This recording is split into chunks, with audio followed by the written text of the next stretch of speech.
Vous avez du mal à choisir un sujet précis? Bonjour, c'est Bertrand, votre coach web, bienvenue dans ce nouvel épisode du podcast, et épisode 533. J'espère que vous avez la forme, la patate, de l'énergie, des projets, des envies. Vous avez peut-être envie de créer, je sais pas, une chaîne YouTube, un podcast, un blog, vous lancer sur Instagram ou pourquoi pas sur TikTok. Vous savez que je suis là pour vous aider, pour vous amener des conseils, pour vous accompagner dans ce chemin. Pour vous aider à trouver peut-être des manières de travailler, de produire aussi plus efficacement votre contenu.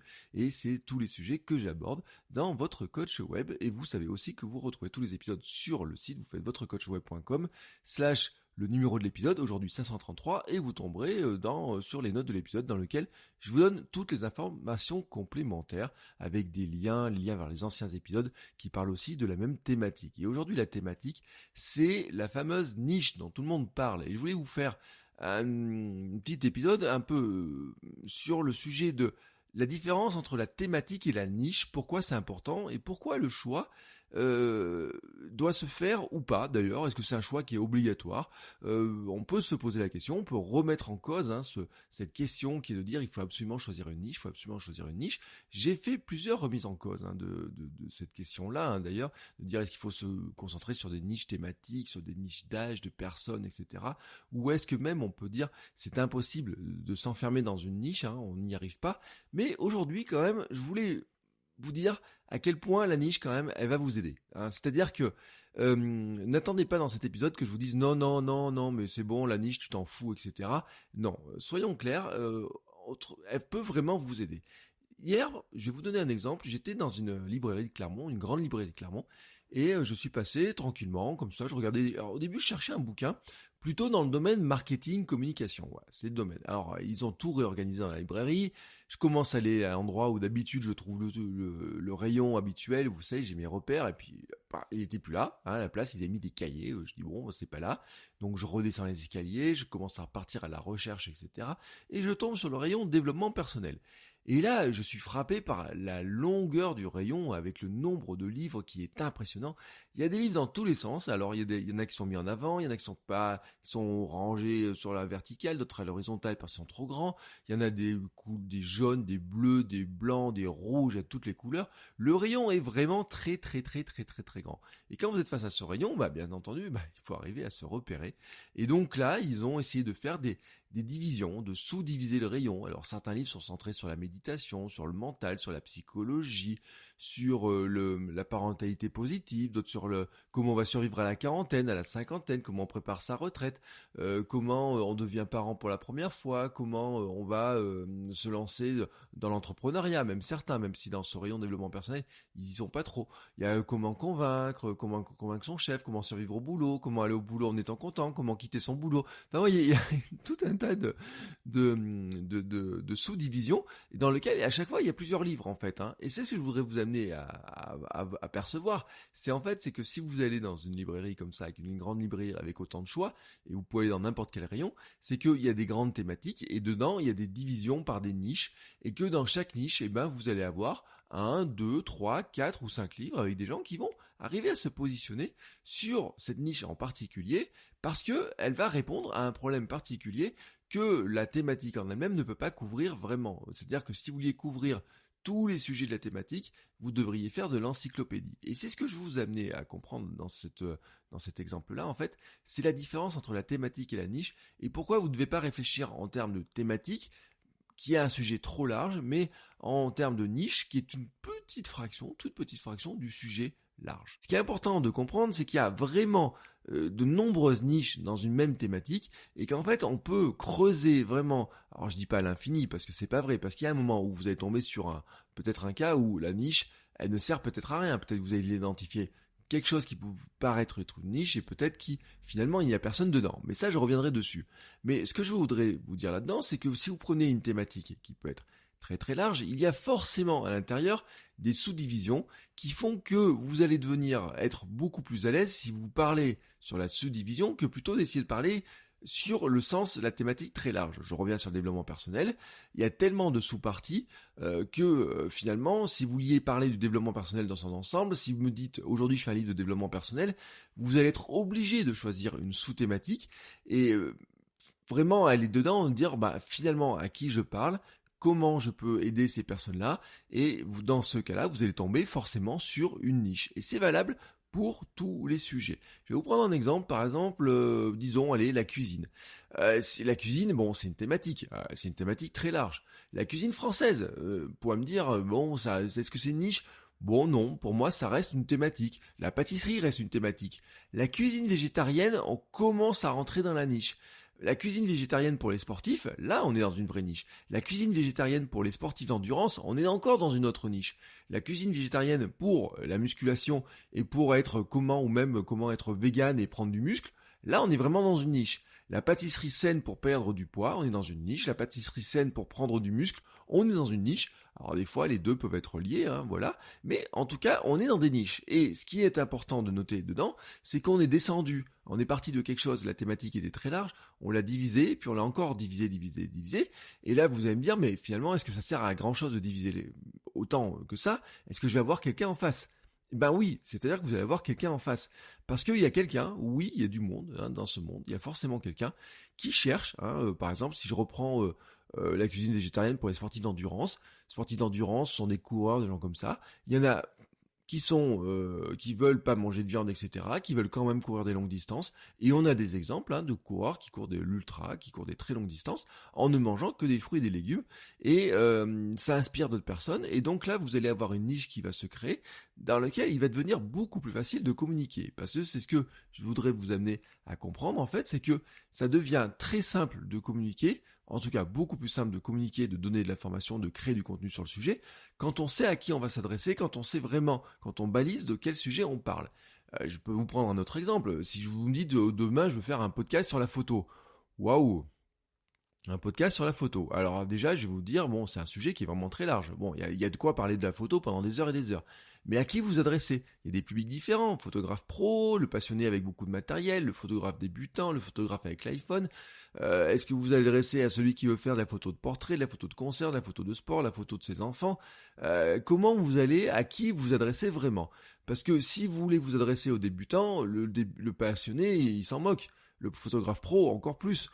Si vous voulez vous adresser à l'inverse au photographe pro, il va falloir vraiment pouvoir le faire avec une certaine légitimité, avec des conseils qui vont vraiment intéresser le photographe pro, et là, vraiment, il va falloir y aller avec une information qui va vraiment l'aider, et à un moment donné, donc, vous allez tomber forcément dans une niche.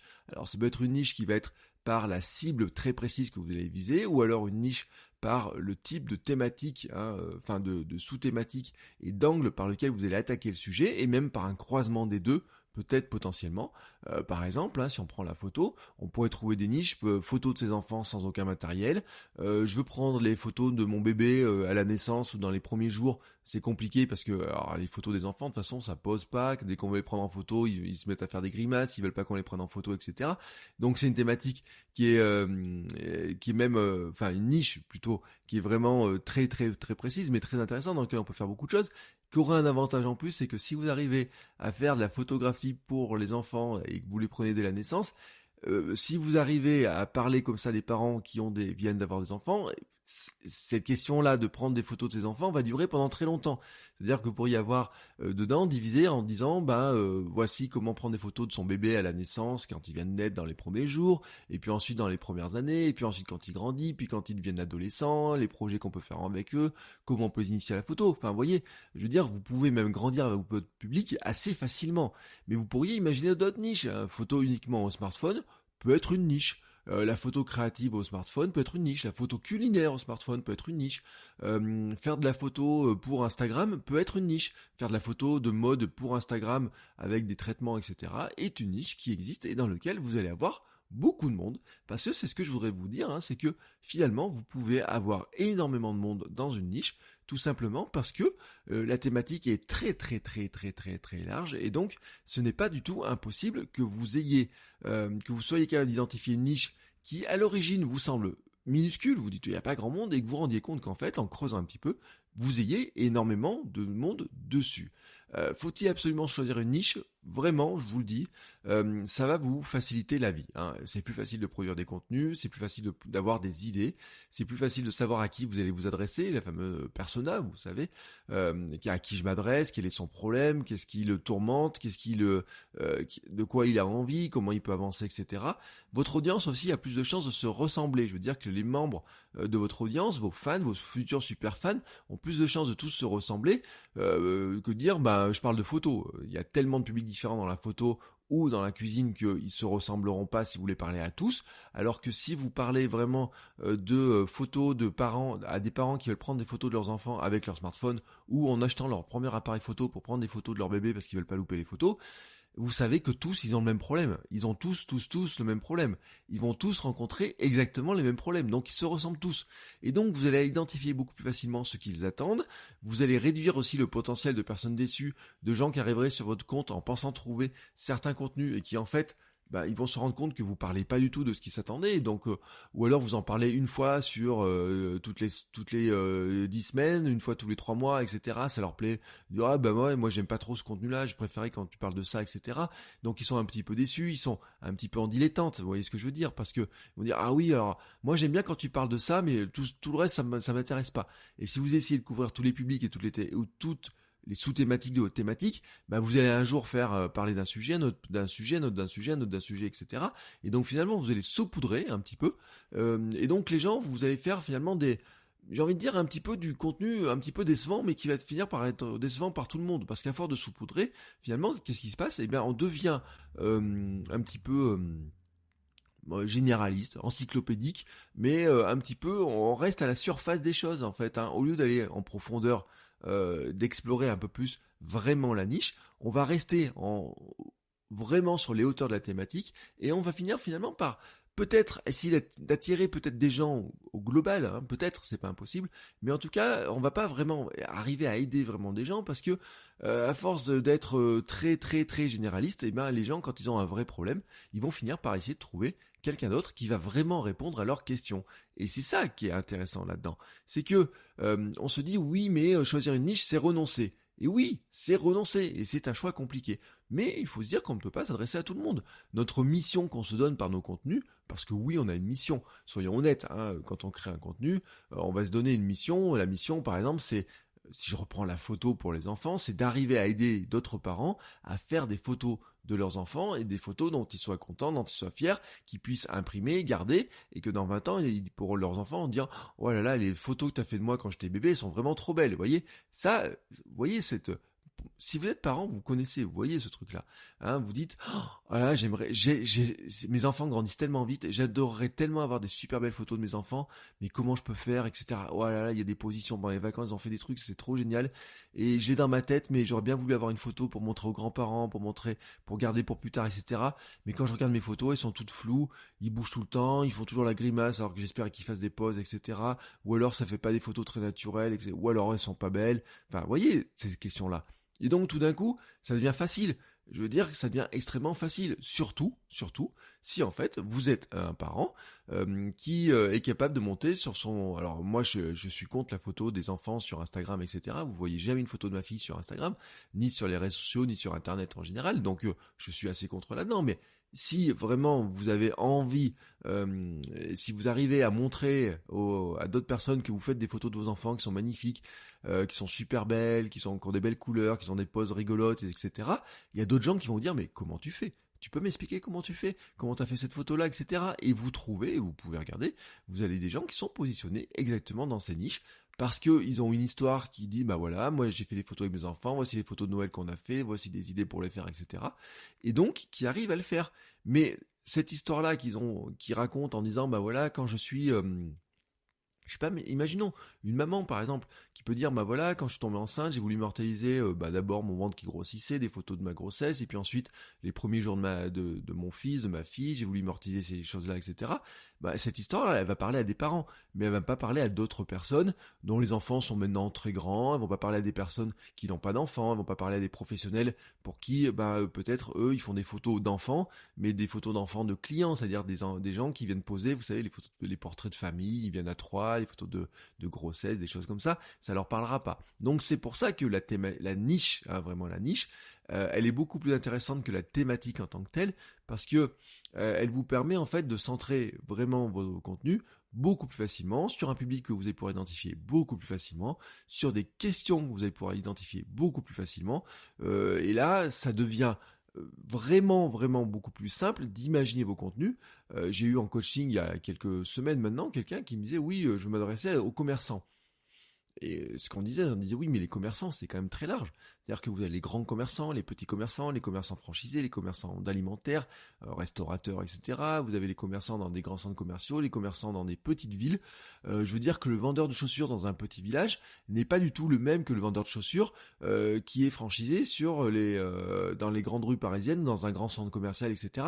Il n'aura pas du tout le même thématique, il n'aura pas du tout les mêmes questionnements, il n'aura pas du tout les mêmes problématiques, il n'aura pas du tout la même latitude non plus pour parler, pour creuser son sujet, pour acheter des chaussures, pour creuser son sujet, faire des publicités, pour faire de sa communication. Il y en a un qui aura beaucoup de moyens, l'autre qui aura pas beaucoup de moyens. Il y en a un qui aura beaucoup de passages devant chez lui, mais avec des gens peut-être disparates. L'autre aura peut-être de la clientèle qui sera plus récurrente. Enfin, vous voyez, il y a plein de problématiques. Vous pouvez pas vous dire, si vous faites un podcast sur le sujet, si vous faites une chaîne YouTube, si vous voulez faire des formations sur le sujet, pour expliquer à quelqu'un qui veut devenir chausseur, qui veut s'installer dans la chaussure, qui veut créer une boutique, vous pouvez pas vous adresser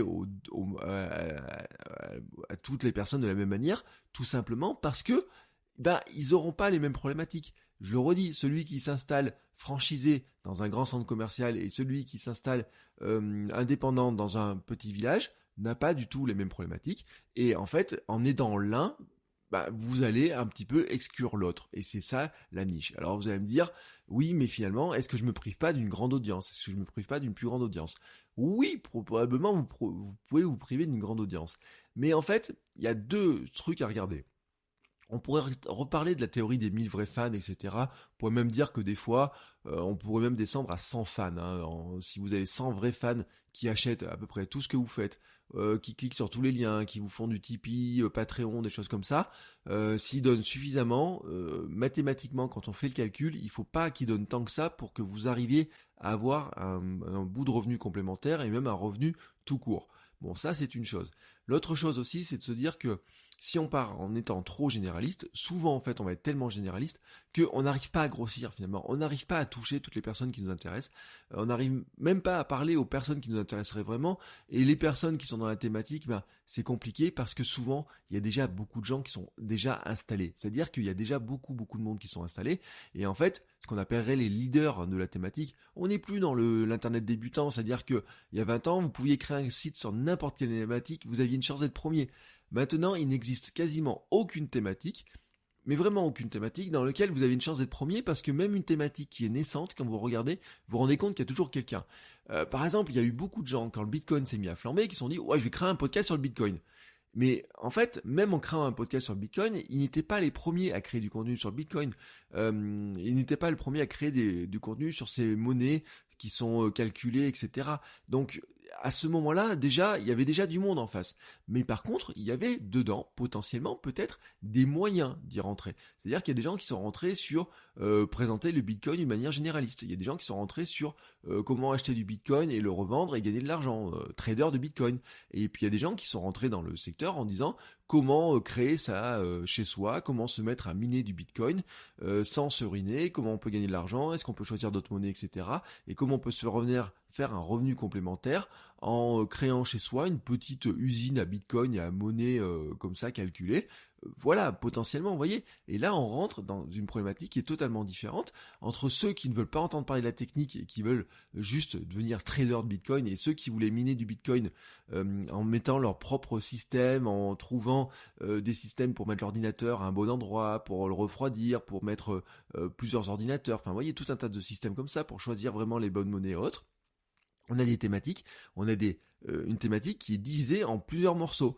Alors, bien sûr, il y a une question de la taille de la thématique, il y a une question de est-ce que les gens veulent gagner de l'argent ou pas. J'ai fait un épisode sur le fait que dans la niche, quand vraiment on prend la niche, dès que vous vous rapportez à de l'argent, comment gagner de l'argent avec un truc, vous avez beaucoup plus de chances que ça marche. Et c'est vrai que vous pourriez dire, par exemple, faire des photos de ses enfants, ça reste quelque chose, un problème dans lesquels il y a beaucoup de gens qui peuvent investir parce que c'est quelque chose qui leur tient à cœur.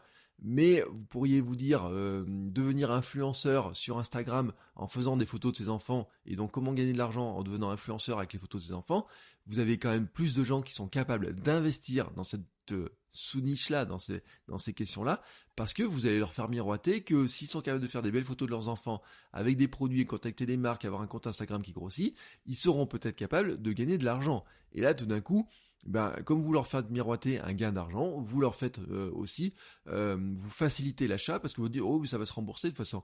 Vous m'achetez un truc à 100 euros, mais il est remboursé immédiatement, tout simplement parce que, grâce à mes conseils, en 3 mois, vous allez avoir un compte Instagram avec des milliers d'abonnés, des marques vont vous contacter, et au lieu d'acheter votre prochaine poussette, on va vous l'envoyer, vous aurez gagné 300 ou 400 euros, et puis votre marque va vous contacter, etc. Vous voyez, donc, là-dedans, en fait, on pourrait se dire, en fait, que les niches ne se valent pas toutes, et puis, il faut se dire aussi que il y a des niches qui sont peut-être toutes petites, mais on peut se dire aussi que plus il y a de monde dans la thématique générale, et plus il y a de chances que vous trouviez des niches suffisamment grandes dans ces thématiques générales.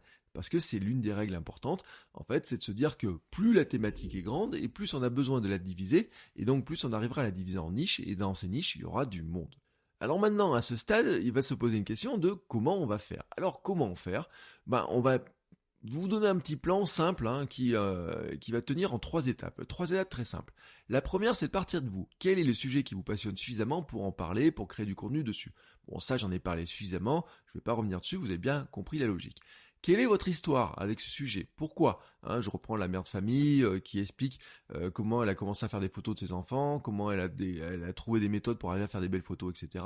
Ou alors celle qui s'est mise à faire des photos pour son compte Instagram et qui s'est mis à en faire un revenu complémentaire. Bon, vous voyez, mais on pourrait prendre pour les enfants, c'est immense quoi. Il y aurait ceux qui, par exemple, les parents qui pourraient dire on s'énervait tout le temps et nos enfants ils étaient insupportables et puis on a trouvé une méthode pour qu'ils ne s'énervent plus. Vous allez au rayon parentalité, vous avez peut-être 5-6 livres ou 10 livres ou 15 livres sur le sujet là-dedans. Donc, mais pour être pertinent là-dessus, il y a une question d'histoire, quelle est votre histoire, quel est votre parcours, comment vous arrivez à le faire, etc. Et ensuite, quelle est aussi votre légitimité potentielle sur le sujet ? C'est-à-dire que si on reprend la parentalité, voilà, par exemple, il y a si vous n'êtes pas parent, il y a peut-être des gens qui vont dire oui, c'est bien beau tes conseils, mais t'es pas bien parlé, tu sens pas très bien placé pour parler de ça en fait. Voilà, vous voyez des trucs comme ça. Donc il y a tout un tas il y a quelques questions à vous poser, mais qui sont assez simples finalement, mais à prendre en compte sur quel est le sujet donc qui vous passionne, la thématique au sens large, et puis comment vous allez pouvoir descendre dans la thématique, mais aussi votre histoire, votre légitimité. Vous allez pouvoir répondre à ces questions-là assez simplement. Il suffit de regarder un petit peu votre histoire. J'ai envie de dire, il faudrait presque créer votre ligne de vie un petit peu, en regardant votre passé. Alors, vous n'êtes pas obligé de remonter jusqu'à votre naissance, mais ça se trouve, depuis votre naissance, il y a quelque chose, une histoire qui le fait. Moi, si vous regardez mon site, votre coach web, si vous regardez Qui suis-je, vous allez voir que j'ai ressorti des photos de mon enfance dans lesquelles on voit déjà avec une petite caméra, on voit déjà avec déguisé dans certaines choses, etc. Et où je suis capable de dire, jouer un rôle, faire des photos, me prendre pour un journaliste, etc. À une époque, c'est quelque chose qui était intéressant et qui a probablement expliqué pourquoi 20 ans après, je me suis mis à créer un site, à faire telle ou telle chose, etc. Donc l'histoire, vous êtes capable de la replacer. Je veux dire, ça c'est, vous êtes capable de la raconter. Votre légitimité, c'est aussi en regardant ce que vous avez fait, quelles sont vos petites victoires, vos grandes victoires, ce que vous avez réussi à faire, etc. Ensuite, il faut aller observer. Quelle est la thématique au sens large ? Y a-t-il beaucoup de monde dessus ? Plus elle est large, plus il y a de monde dessus, plus c'est une bonne nouvelle. Moi je vous dis parce que vous allez pouvoir la diviser beaucoup plus facilement, il y a un potentiel qui est intéressant. Si c'est une thématique qui est très large avec beaucoup de monde dessus, ça veut dire que vous êtes capable de la diviser beaucoup, et qu'elle est capable de se diviser beaucoup, et que probablement tout le monde n'a pas encore trouvé toutes les sous-niches qu'on pouvait avoir dedans, et que en y arrivant avec votre angle à vous, votre histoire et votre légitimité, vous êtes capable de trouver un angle différent, et puis en croisant un petit peu vos talents, vos capacités, ce que vous avez fait, etc., vous êtes capable d'y rentrer d'une manière que peut-être personne n'a encore trouvé, ou personne n'a osé faire, ou en tout cas quand personne n'a réussi vraiment à émerger, et même si une autre personne a émergé ou deux, vous pouvez vous dire qu'il y a suffisamment de monde dans cette niche-là, peut-être pour être présent. Mais ce qu'il va falloir regarder au départ, c'est qui sont les leaders du domaine. Finalement, dans toutes les thématiques, dans tous les domaines, vous allez trouver des gens qui dominent vraiment le truc, qui sont hyper connus, qui ont des milliers, voire des millions de fans dans certains sujets, qui s'adressent à beaucoup de monde, et donc qui ont en fait une grosse audience qui est très hétéroclite et dans lequel les gens ne vont pas se retrouver. C'est-à-dire qu'en fait, vous allez vous rendre compte que leur contenu qu'ils vont faire, ils vont essayer de parler un petit peu à l'ensemble de leur audience, mais qu'en parlant à l'ensemble de leur audience, finalement, ils sont pas très précis pour une audience particulière. Et là, vous pourriez vous dire, tiens, cet exercice-là, alors par exemple, je vous prends un exercice de musculation. Bon, je sais pas si l'exemple est bien choisi, mais prenons Thibaut InShape. On va dire Thibaut InShape qui s'adresse, qui a peut-être 3-4 millions d'abonnés, je sais pas. Je sais pas combien il a d'abonnés. On va dire il a des millions. Voilà. S'il fait un exercice musculation sur sa chaîne YouTube, s'il veut parler à tout le monde, il va dire un exercice pour faire les bras en restant à la maison, en soulevant des bouteilles d'eau. Je vous donne un exemple vraiment très très très très bidon, parce que j'ai pas regardé. Bon, vous regardez cet exercice-là, vous dites moi, dans la muscu, j'ai 40 ans, etc. Je sais que ce mouvement-là est autre. Si on n'a pas beaucoup de musculation, quand j'ai commencé la musculation à plus de 40 ans, je pourrais le faire de telle manière, il faudrait que j'adapte de telle manière. Et quand vous réfléchissez comme ça, vous pouvez vous dire, je peux reprendre les exercices qu'a fait telle ou telle personne, mais je suis capable de les adapter, et donc je suis capable de refaire la même chose, mais sur un public qui est beaucoup plus ciblé, et je vais pouvoir l'aider beaucoup plus facilement. Et là, en fait, ce que vous faites, c'est ma troisième étape, c'est que vous découpez les publics potentiels et la thématique potentielle, c'est-à-dire que vous êtes en train d'arriver sur la niche, c'est-à-dire que vous prenez finalement ces vidéos qui peuvent vous sembler un petit peu très généralistes, ces vidéos, ces podcasts, ces blogs, etc. Et vous allez vous dire, est-ce que les personnes qui s'intéressent vraiment au sujet, qui sont vraiment concernées par le sujet, ou qui auraient une particularité par rapport au sujet, et à cette problématique, sont vraiment concernées? Est-ce qu'ils s'y retrouvent vraiment? Est-ce qu'elles ont vraiment l'information dont elles ont besoin? À qui peuvent s'adresser finalement les différents, à qui ces leaders s'adressent-ils, et est-ce que ces personnes à qui ils s'adressent, est-ce que finalement elles ont vraiment la réponse à leurs questions? Et là, l'idée, ça va être de dire, moi je vais aller chercher une petite troupe de personnes, un petit groupe de personnes, des personnes qui vont être à qui notre histoire va parler d'un coup, qui vont nous trouver légitimes sur le sujet, qui vont avoir une problématique assez précise et assez importante pour elles, pour qu'elles ont besoin de chercher de l'information, et qu'on va pouvoir servir, aider avec notre contenu, avec notre blog, avec nos vidéos, avec des épisodes de podcast, etc.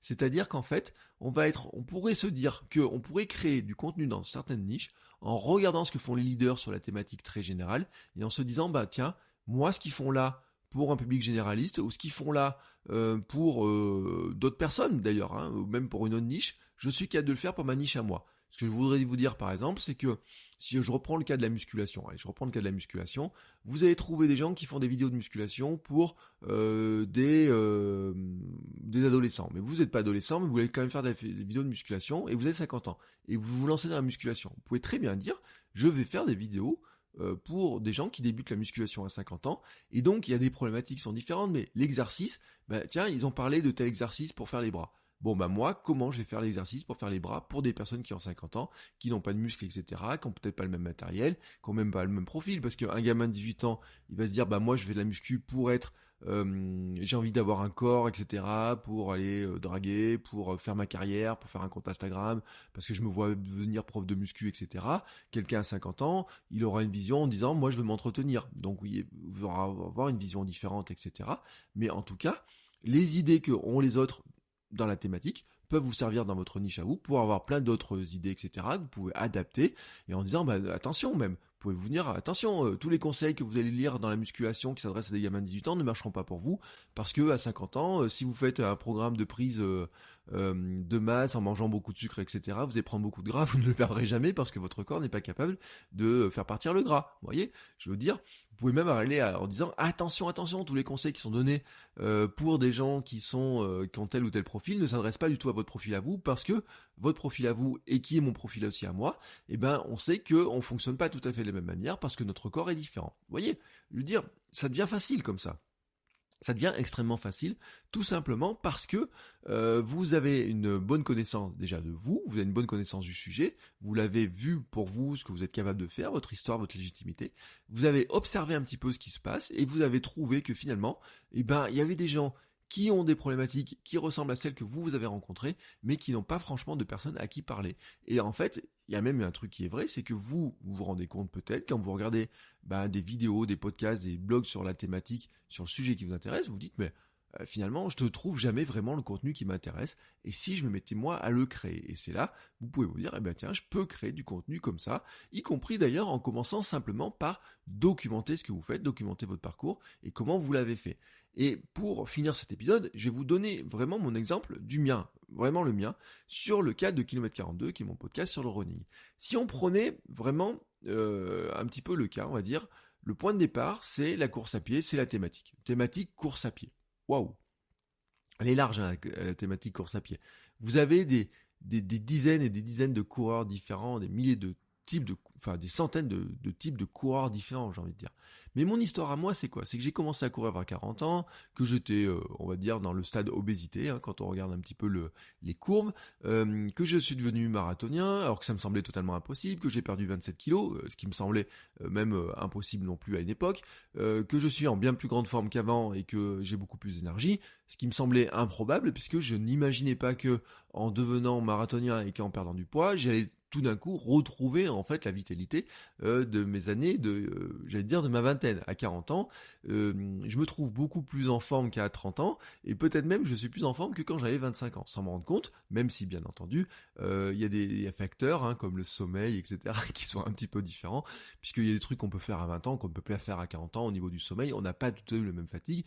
Bon, ça je dis ça pour les plus jeunes, hein, qui écouteraient ce podcast, mais vous n'êtes pas nombreux non plus, mais je sais qu'il y en a quelques-uns, mais en fait, dans ma niche, hein, si on voulait dire, dans ma cible, je parle plutôt à des gens qui sont plus âgés que ça. Mais bon, on sait jamais, hein, si vous êtes un petit jeune, levez le bras d'ailleurs, envoyez-moi un petit message par mail, sur Instagram, par Twitter ou par TikTok. Vous allez me trouver sur TikTok, Bertrand Soulier partout. Vous pouvez m'envoyer un petit message en disant, j'en ai déjà eu, hein, soyons honnêtes, quelqu'un qui m'a dit oui, moi je suis un petit jeune et j'écoute bien le podcast, parce que j'avais déjà fait cette remarque en disant que je m'adressais pas beaucoup aux jeunes en fin de compte, parce que un petit jeune qui par exemple veut pas faire d'études, il se reconnaît pas dans mon format, dans mon parcours, etc. Il va pas se reconnaître là-dedans. Bon, bref, ça c'était une parenthèse.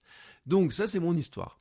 Et ma légitimité, finalement, on va pouvoir se dire, qu'est-ce que j'ai comme légitimité? Et en fait, le fait d'être devenu marathonien en ayant commencé, etc., à courir qu'à 40 ans, le fait d'avoir de courir tous les jours, ou même courir tous les jours, parce que j'ai couru tous les jours au mois de juillet sans me blesser, etc., ça fait partie de légitimité. Le fait de chercher de l'information, de creuser l'information, etc., je creuse aussi mon domaine. Vous voyez, donc là, je peux dire je suis capable d'aider des gens dans ce domaine-là, ne serait-ce qu'en témoignant sur ce que je fais, sur mon parcours, sur comment je le fais, et sur comment j'ai abordé les choses et comment j'ai progressé.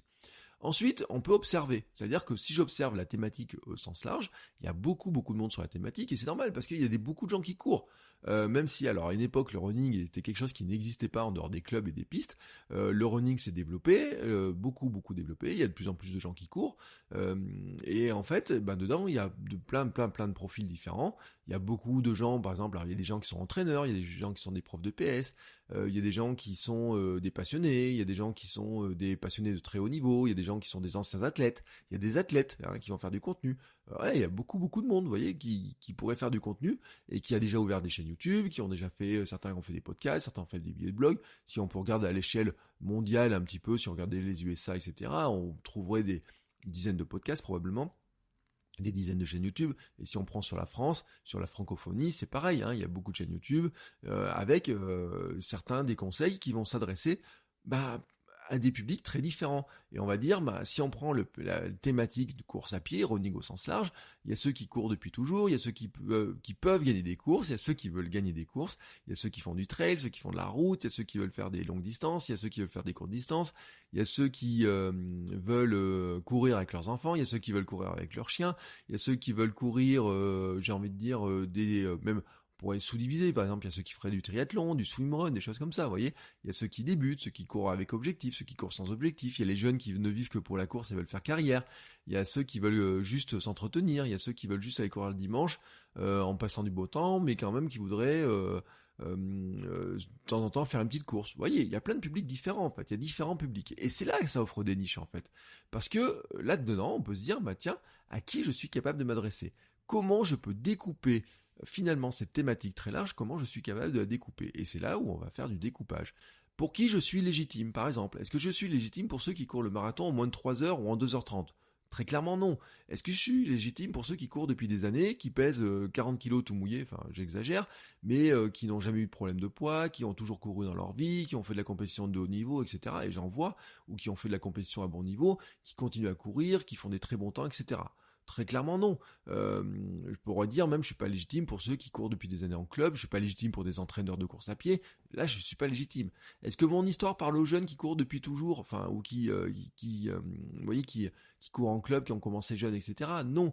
Est-ce que je parle même à des gens qui n'ont jamais arrêté de faire du sport? Bah mon histoire elle leur parle pas vraiment parce qu'ils vont pas comprendre. Ils vont dire comment ça se fait que t'as arrêté de faire du sport à 20 ans, etc. Ils vont pas comprendre. En revanche, peut-être que mon histoire, elle va parler à ceux qui veulent se remettre au sport tardivement, ceux qui vont se reconnaître dans un parcours, par exemple, où moi, il y a un moment donné où je pouvais plus faire de sport quand j'étais au collège à cause de ma croissance, j'ai dû arrêter le sport. Après, c'était devenu un peu pénible de courir au lycée, etc. parce que j'ai perdu beaucoup de mon niveau par rapport à mon ancien niveau. Et puis finalement, j'ai arrêté de faire du sport. Et puis quand j'ai voulu m'y remettre, c'était catastrophique. Et puis j'ai grossi, etc. Enfin, ça parle.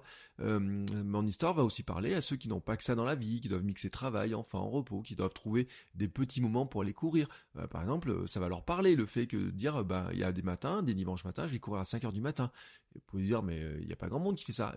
Hier par exemple sur Instagram, j'ai trouvé une femme qui prépare du triathlon et qui va courir le matin très très tôt pendant que ses enfants dorment, et voilà, ou pendant que son bébé dort, et elle va courir très tôt pour préparer un triathlon parce que c'est le moment où elle peut courir. Et donc elle laisse son conjoint, elle laisse ses enfants, et elle va courir tranquillement en mode fantôme, ce qu'on va appeler. Et puis quand elle rentre, elle a fait sa séance de course à pied sans empiéter sur sa vie de famille. Mais ça ne parle pas à des gens qui n'ont pas d'enfants, ou qui ont tout le temps pour courir, ou qui ont des horaires un peu spécifiques, etc. Ça va pas leur parler, vous voyez. Donc, on peut, cette niche-là va leur parler. Ce qui m'intéresse moi aussi, par exemple, dans mon histoire, elle va parler aussi à des gens qui veulent quand même progresser. C'est-à-dire qu'on peut commencer la course à pied à 40 ans et vouloir avoir envie de progresser, avoir envie de faire des temps, se lancer des objectifs aussi, des objectifs qui sont importants pour eux. L'objectif n'étant pas de gagner la course, mais par exemple de finir la course, devenir marathonien, ça c'est un objectif.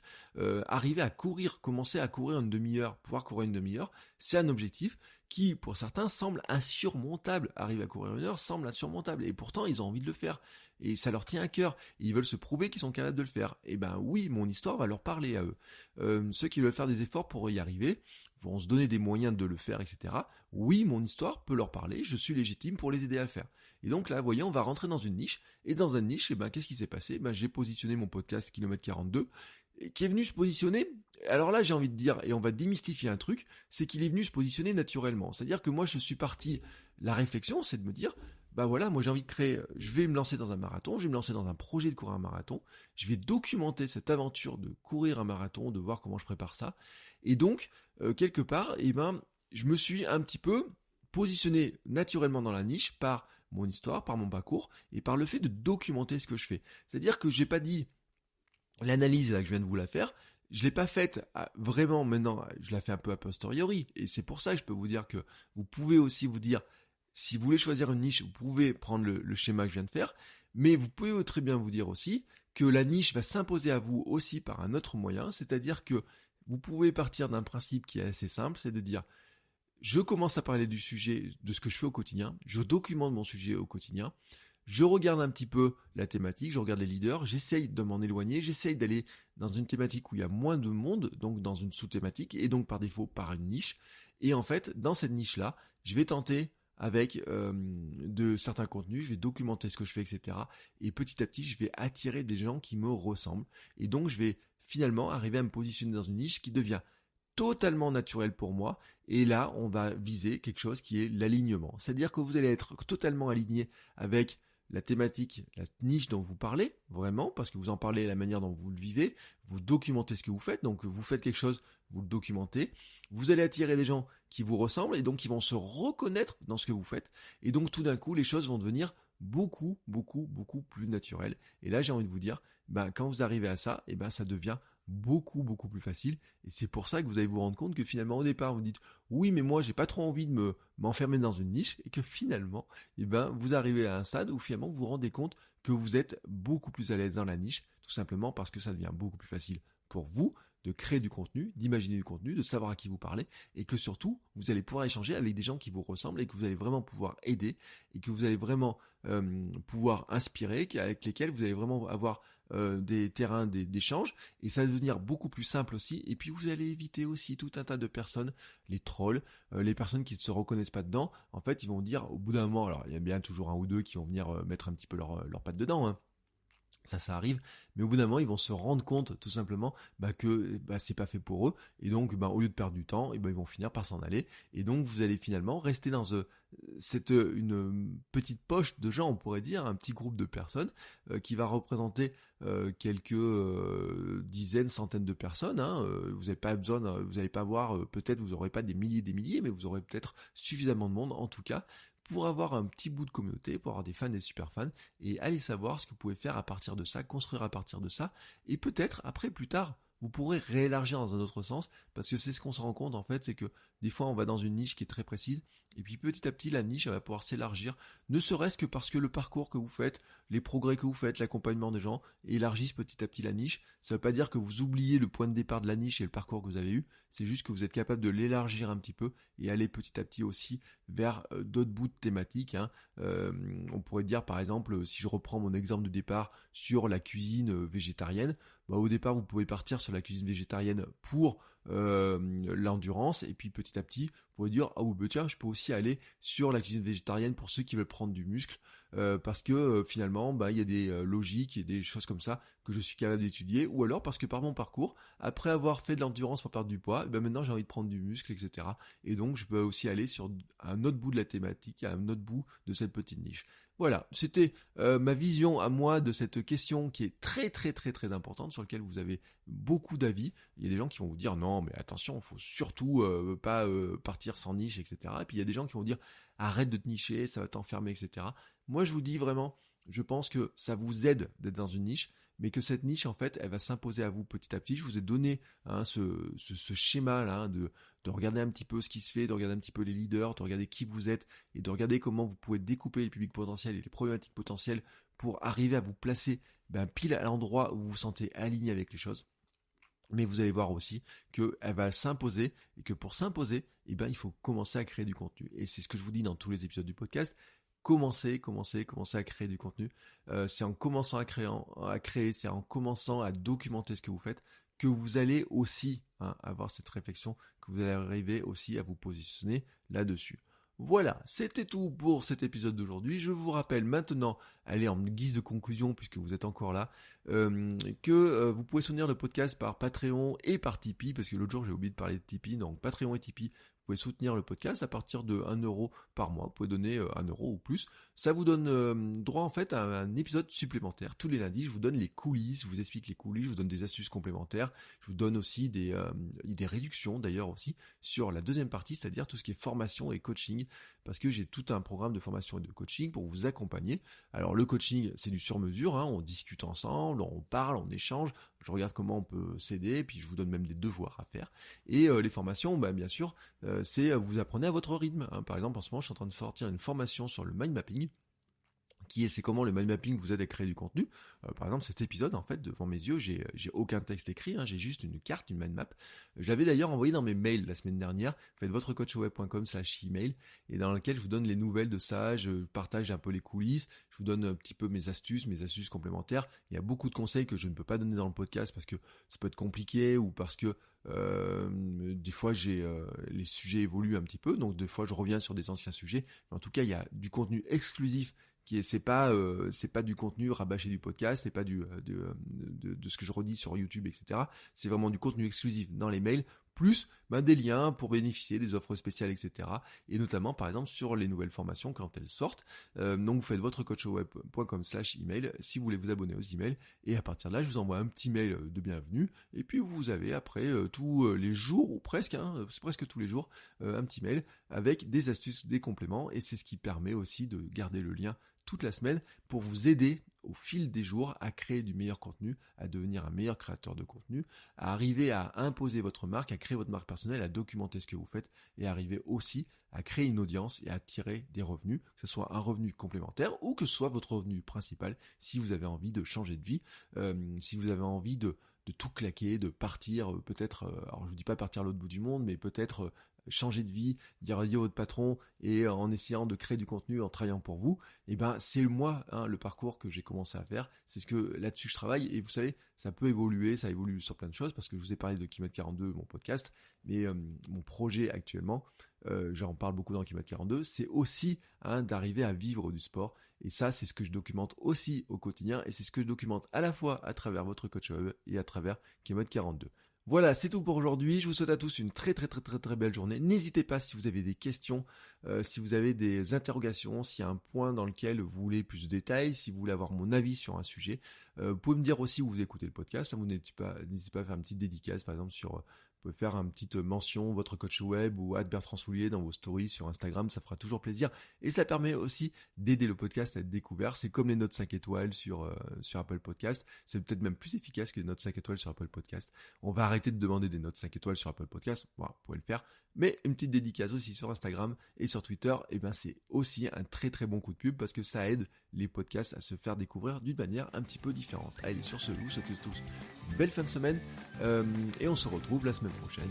Ciao les créateurs.